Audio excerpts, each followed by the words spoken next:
Fazemos a diferença com o conteúdo de qualidade.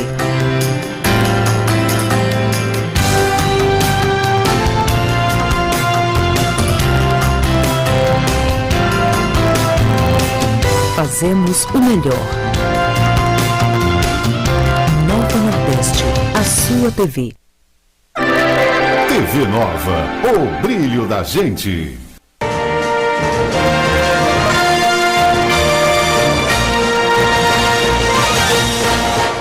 Está começando pela TV Nova Nordeste o programa Políticas, um espaço dedicado ao debate de fatos e ideias em Pernambuco. Vamos conversar hoje com o promotor de justiça da Vara de Execuções Penais da região metropolitana do Recife, Marcelo Ugietti. Ele vem tratando diretamente das questões penitenciárias do Estado de Pernambuco e também faz parte do Conselho Nacional que cuida destas mesmas questões. A gente vai ter uma abordagem local e uma abordagem nacional. A abordagem local é tétrica. São 32 mil presos, pelos últimos números, podem hoje ser até maiores, para 11 mil vagas. Isso em condições deprimentes das cadeias de Pernambuco. E nos parece que isso impede qualquer tipo de recuperação, aquelas pessoas que realmente precisam se recuperar. Ou, pelo contrário, gera até uma chamada universidade do crime, onde o criminoso vai para lá pouco ignorante do que é o crime e volta com MBA em crime. Doutor Marcelo, há saída para uma situação complicada como essa, que é o sistema penitenciário, não só o do Estado, mas também do Brasil? Boa noite, Antônio. Antes de mais nada, é um prazer voltar aqui ao seu programa, a essa casa, e dizer que esse é um tema que não morre, é sempre recorrente, né? Nós temos sempre um problema dentro das unidades prisionais, e eu digo sempre que as unidades prisionais viraram cidades. São, na realidade, você vê o Complexo do Curado, hoje nós temos cerca de mais de 7 mil presos. Não é? Se você colocar isso num dia de visita, cada reeducando ali recebendo 2 visitas, não é só aí, nós teremos 21 mil pessoas, não é? 7 mil vezes 2 dá 14, com mais 7 mil presos dá 21 mil pessoas, isso a grosso modo. Então, na realidade, toda essa situação das unidades prisionais pernambucanas, elas passam por uma questão que eu costumo chamar da filosofia da política criminal e penitenciária. Eu sou membro lá, conselheiro do Conselho Nacional de Política Criminal e Penitenciária. A nossa preocupação é justamente, uma delas, com essa filosofia de encarceramento, esse modo de encarcerar e, por assim dizer, essa manutenção do encarceramento como uma linha equivocada de controle da criminalidade e da violência. Por exemplo, o Pacto pela Vida, que tem um programa exitoso em alguns aspectos, como, por exemplo, de identificação da área onde está havendo mais assalto, da área onde está havendo mais estupro, da área onde está havendo mais homicídios, enfim, tem alguns méritos, sim, o Pacto pela Vida, mas tem um dado, infelizmente, muito negativo, que é justamente esse encarceramento em massa que houve nesses últimos 8 anos, por assim dizer, numa forma, num modelo de projeto de um encarceramento como se fosse resolver o problema da violência e da criminalidade, sem que o depósito dessas pessoas pudesse recebê-los com a dignidade que a lei de execução penal e que a Constituição trata. Então, se você me perguntou, a saída para isso, primeiro passa por uma mudança de filosofia. Eu, nessa minha andança no Brasil, como conselheiro do CNPCP, eu pude perceber que a superlotação é um dado muito ruim, porque ela impede e prejudica toda sorte de mecanismo de assistência ao preso, da assistência à educação, à saúde, da assistência social de uma forma geral, e tudo isso que levaria em tese, esse reeducando para uma reinserção social positiva, uma volta à sociedade positivamente, sem voltar a reincidir. Mas percebi também, em alguns estados, onde a superlotação não é igual à nossa, por exemplo, e o único dado que eu discordo de você, quando você me falou, abriu o programa dizendo que nós temos 32 mil, um pouco mais é verdadeiro, que 11 mil vagas, esse é o número oficial, mas o número verdadeiro não chega a 10 mil vagas. Não chega a 10 mil vagas. Por quê? Porque dentro das unidades prisionais de Pernambuco, especialmente, há muitos puxadinhos. O próprio preso constrói, e constrói com lona, constrói com jornal, constrói com de alvenaria mesmo, como se diz, com lençóis. Então, o número de vagas oficiais não chega a 10 mil. Ou seja, a nossa superlotação ainda é maior do que o número oficial que se dá. Sem dúvida, obrigado pela correção. Os não, correção. É somente informação. Agora, como você citou aí, essa vida interna das penitenciárias, realmente, com a visitação e com a formação de puxadinhos, de construções internas, de controle interno por outros presos, os chamados chaveiros, isso gera uma espécie de núcleo livre de qualquer influência, porque lá a gente tem informações, você deve ter visto pela televisão, o uso do celular é contínuo, presos usando armados lá, de vez em quando matam um a tiros ou a facão. Então, é um espaço que não tem controle do governo. Veja só como você tem razão nisso. Quando um observatório internacional veio aqui, o Human Watch Right, mais ou menos assim, porque eu não sou tão bom em inglês, não sou bom mesmo. Eles vieram aqui e numa conversa com eles eu soltei essa frase. Eles perguntaram por que os presídios de Pernambuco, as penitenciárias, as cadeias públicas, porque o sistema prisional de Pernambuco estava assim. E eu disse, porque o mal tomou conta das prisões, o Estado deixou o mal tomar conta das prisões. E coincidentemente, quando eles terminaram o relatório e soltaram para o mundo, o nome do livro que é o relatório é justamente o Estado deixou o mal tomar conta das prisões. E aí quando você fala nessa situação caótica, é justamente essa falta de controle, essa filosofia de encarcerar em massa, sem que como se a gente tivesse uma eterna briga entre o Estado e o crime, e nessa briga a arma que o Estado tem apenas seria o encarceramento, não é? E esse encarceramento em massa também não gerou uma redução substancial da violência, do crime, de uma forma geral. Não é? Outra questão importante disso é a universidade do crime, porque num espaço como esse, um espaço descontrolado, é difícil qualquer tipo de reeducação, né? Pois é, exatamente, Antônio. Já que o Estado não tem um controle, quem tem um controle, quem comanda dentro das unidades prisionais, por falta de agentes, a estrutura, a geografia das unidades prisionais, já muito antigas, carcomidas, as celas onde cabe 4 tem 50, tem 40, tem 30, enfim, tem 10, tem 15. E nesse contexto, quem manda é o chaveiro. Quem manda é o que eles chamam, alguns chamam de representante, outros chamam de chaveiro. Na verdade, são os chaveiros. E isso, a droga se encontra facilmente. Você falou das armas, é arma de fogo, é facão. Isso, o que acontece? O Estado, como não toma conta, ele fica refém, entre aspas, desse controle, desse novo Estado que se criou dentro das unidades prisionais. Pra você ter uma ideia, hoje, por coincidência, eu recebi uma senhora na minha sala que não quis ir para a máquina, como se dizia antigamente, e não quis prestar um depoimento, mas foi pedir para o filho dela sair da unidade onde ele estava, porque ela pagou 7 mil reais.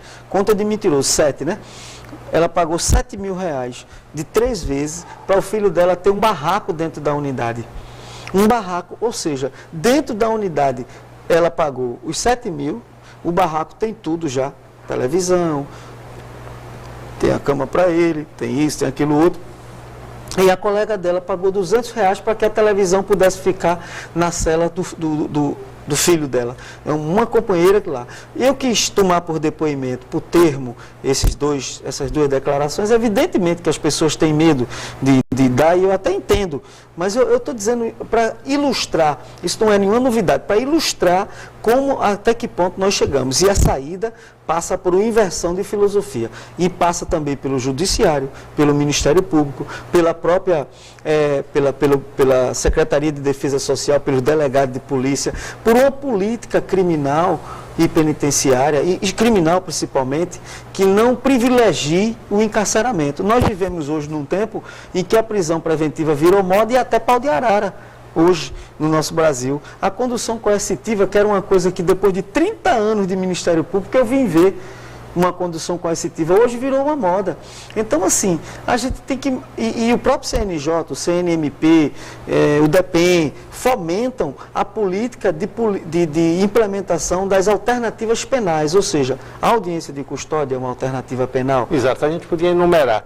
Essa audiência de custódia é quando o preso vai diante do juiz. Exato. Nas primeiras 24 horas. Isso. E o juiz determina com o promotor e com o defensor público ou o advogado. E o juiz determina se ele vai para a prisão ou é liberado. Exatamente. Mas o processo continua. Exatamente. O que a gente precisa, a audiência de custódia é, sem dúvida nenhuma, uma mostra de que o Estado estava encarcerando, o Estado brasileiro. Estou falando que é a quarta maior população carcerária do mundo, com 622 mil presos, onde só tem vaga para 274 mil. Sempre 3 vezes a mais. Pois é. Então, o que ocorre?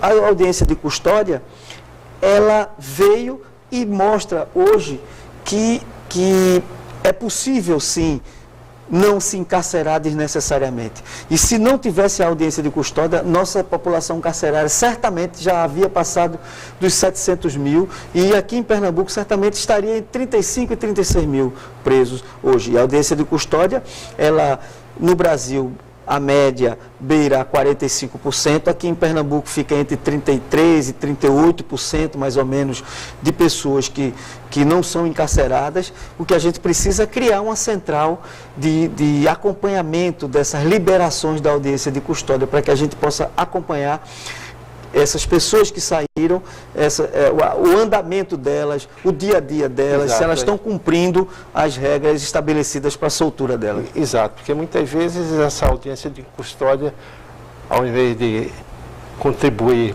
para a pessoa tomar ciência do seu crime, não. Contribui para ela voltar ao crime com mais rapidez. Pois é, né? Esse acompanhamento é importante, não só para que esse instituto da audiência de custódia possa se firmar.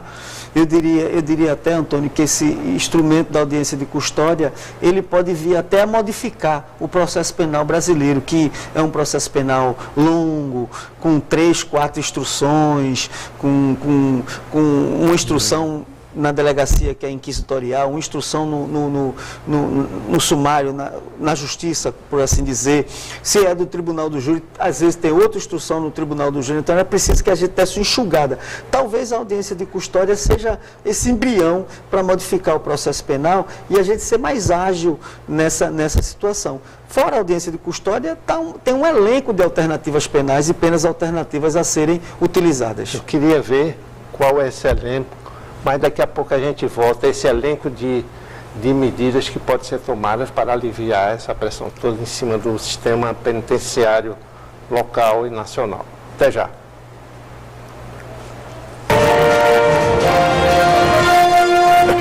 Você já para.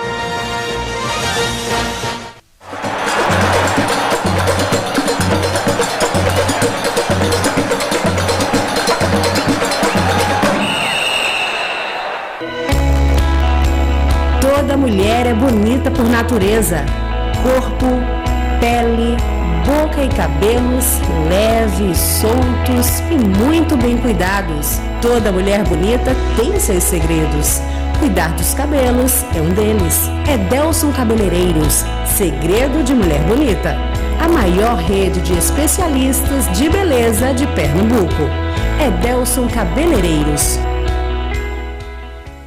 Cuidado, vontade de querer o bem, de querer o melhor. Cuidado é proteção, é respeito. Vamos olhar para o ontem com leveza e ter a certeza de que o hoje é ainda melhor. Porque são as experiências que formam a nossa identidade. São elas que conservamos com cuidado para nunca esquecermos quem somos. Real Hospital Português, 160 anos de história e cuidado com os pernambucanos. A violência urbana, os problemas da comunidade, a ação da polícia, a reação do povo. J. Ferreira agora, uma verdadeira força-tarefa contra o crime para fazer valer o seu direito. Você não tem condições de ser um agente público de segurança. Programa J. Ferreira agora, o repórter do povo. De segunda a sexta, 1h40 da tarde. TV Nova, o brilho da gente.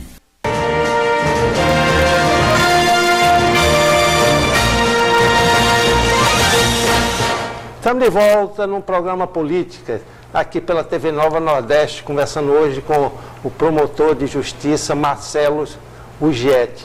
Ele é promotor na Vara de Execução Penal da região metropolitana do Recife e também faz parte de um Conselho Nacional que cuida das questões penitenciárias. Marcelo, no primeiro bloco a gente acabou, o final do primeiro bloco se falava no elenco de medidas que podem ser tomadas para aliviar essa questão da superpopulação, que, no seu entender, parece ser o grande problema das penitenciárias. E é exatamente essas audiências de custódia. E que outras medidas podem ser tomadas também para aliviar toda essa tensão social que são os nossos presídios? Bem, a audiência de custódia, ela é um instrumento, não é, que mostrou a todos nós que havia pelo menos 40% ou 45% de encarceramento no Brasil e desnecessário, porque a média nacional chega a 45%, 48% de não encarceramento via audiência de custódia. Os outros instrumentos que a gente tem são as alternativas penais, que é um elenco, que estão lá no artigo 319 do Código de Processo Penal, que são justamente a prisão domiciliar, a liberdade provisória, com monitoramento ou sem monitoramento eletrônico, enfim, um elenco que é a apresentação nos finais de semana, tem um elenco de alternativas penais, não para aquele criminoso, quanto mais aquele que é useiro e vezeiro em cometer crime, que já é reincidente, mas para aquela pessoa que cometeu um crime episodicamente, que trabalha, que estuda, que tem um endereço. Isso está na lei. É preciso que o Estado brasileiro, que as autoridades brasileiras, e é isso que tem fomentado tanto o CNPCP, que é o Conselho Nacional de Política Criminal e Penitenciária, do qual eu faço parte, quanto o CNJ, que é o Conselho Nacional de Justiça, quanto o Conselho Nacional do Ministério Público, quanto o DEPEN, todos têm fomentado essas práticas e essa implementação dessas alternativas penais legais, que estão lá na Lei Processual Penal. Temos também as penas alternativas para aquelas situações onde a pessoa condenada tenha sido condenada com uma pena não superior a 4 anos, mas é preciso que haja uma sensibilidade, tanto do juiz quanto do promotor, da Defensoria Pública, do advogado, de entender que muitas das vezes, e não raras vezes, punir não é só colocar na cadeia. A gente precisa entender que a prisão deve ser a última ratio, a última razão, a última alternativa que a gente tenha para resolver o problema da criminalidade. Pelo que você citou aí, já existe essas medidas que podem aliviar toda essa tensão social nos presídios. A pergunta é a seguinte: por que elas não são aplicadas? O que é que está faltando? Qual é a responsabilidade? É responsabilidade do Poder Executivo, do Poder Judiciário, do Ministério Público, do Legislativo? Quem são os responsáveis que poderiam... Pela não implementação. Exato, pela não implementação, que poderiam agilizar esse processo, que a sociedade não aguenta mais de tanta coisa. Além do crime cometido internamente nos presídios, dos presídios saem orientações para crime de fora. Pois veja só, o Legislativo já fez sua parte, que foi legislar sobre essa matéria de alternativas penais e penas alternativas.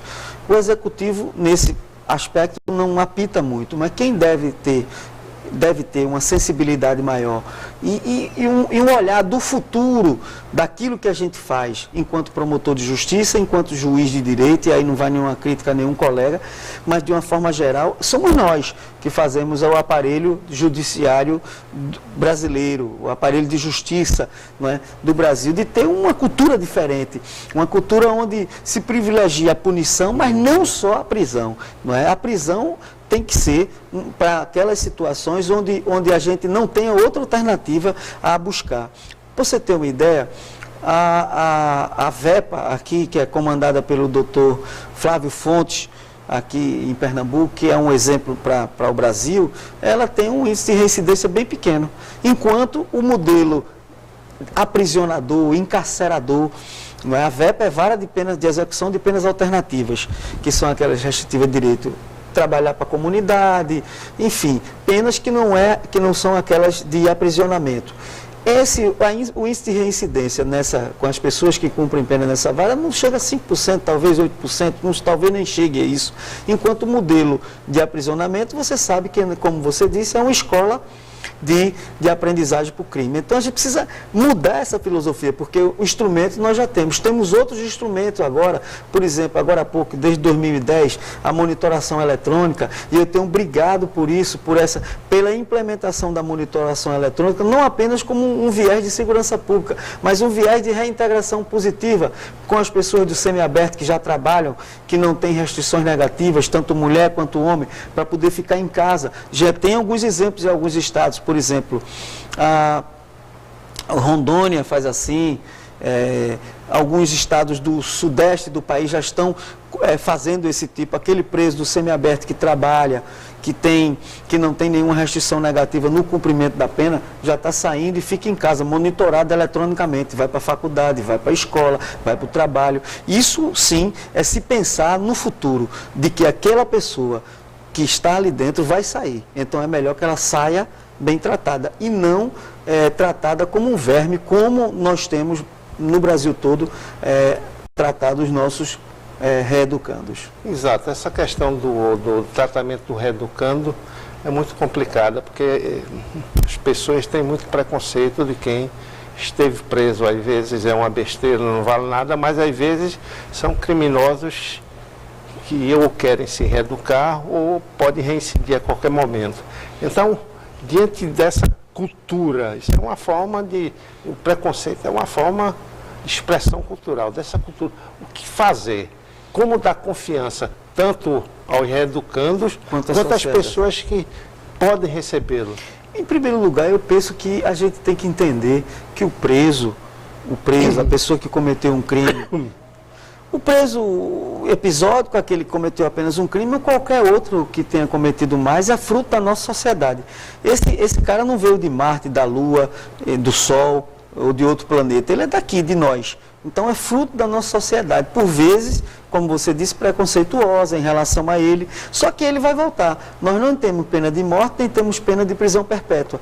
Então, se ele vai voltar, seria bom que nós pudéssemos observar a lei de execução penal, que não é uma lei paternalista, e sim uma lei que tem uma visão de futuro. Ou seja, como esse homem vai sair um dia, é melhor que ele saia e saia recuperado. É evidente que tem aqueles presos que já têm um cabedal, um histórico muito ruim, esses vão passar quase que a eternidade lá, alguns não vão sair nem tão cedo, porque gente que tem 200 anos de pena, 300 anos em vários crimes, que esses realmente têm que ser tratados de forma diferenciada. E uma das coisas que você me trouxe à tona agora ao pensamento, é justamente essa mistura do joio com o trigo.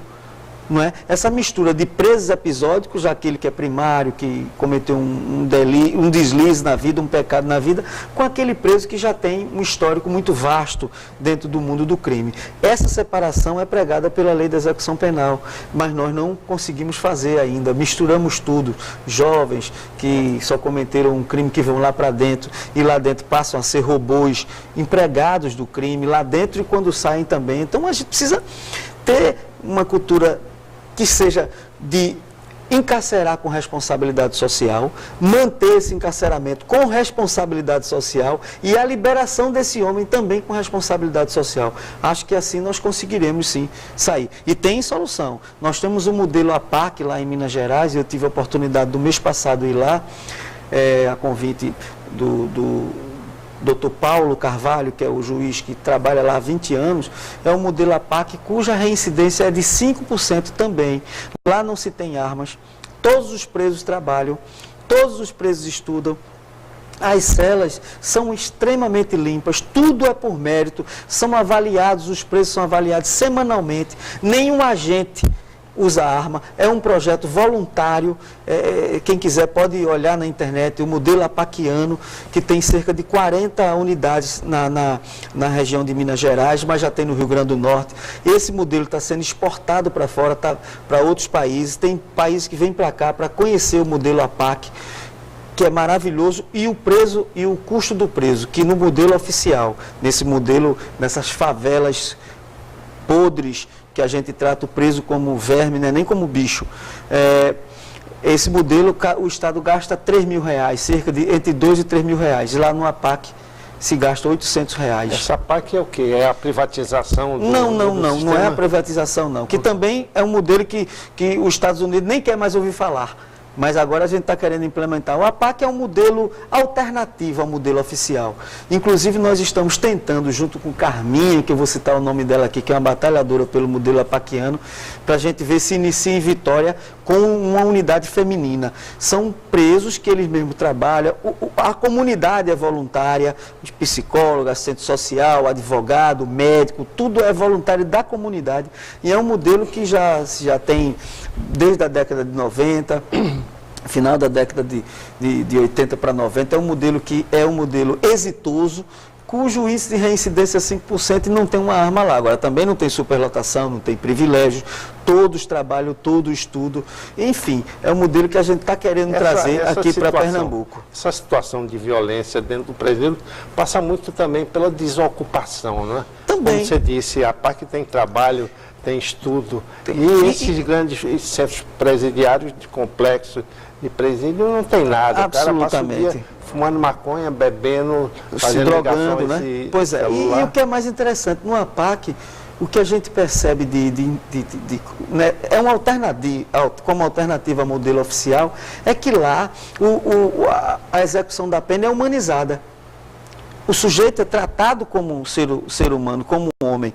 E como um homem ele tem direitos, mas também tem deveres. A disciplina com equilíbrio entre direito, disciplina, deveres, é o grande norte lá da APAC, com a humanização do tratamento na execução da pena. Então, assim, nós estamos tentando trazer para a Vitória, já temos inclusive as bênçãos do Dom Fernando Saburido, que nos recebeu lá, o próprio presidente do tribunal esteve na reunião, e nós estamos tentando implementar, e eu sou incentivador, participo das reuniões e estou fazendo o possível para que a gente tenha esse modelo alternativo ao modelo oficial de encarceramento.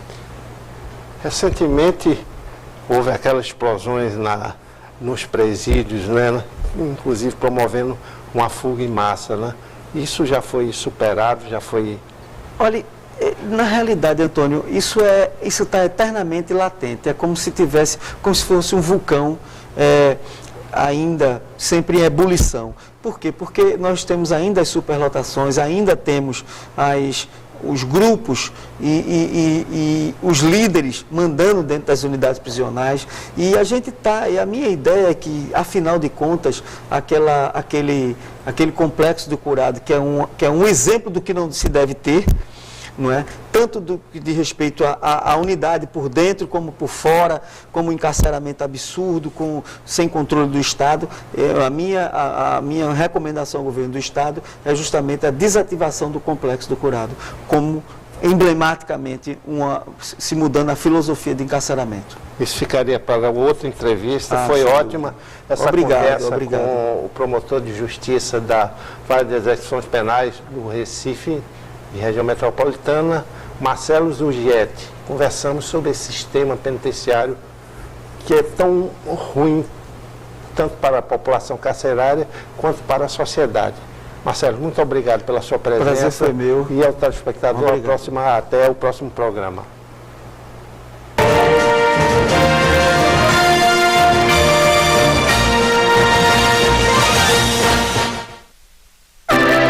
TV Nova.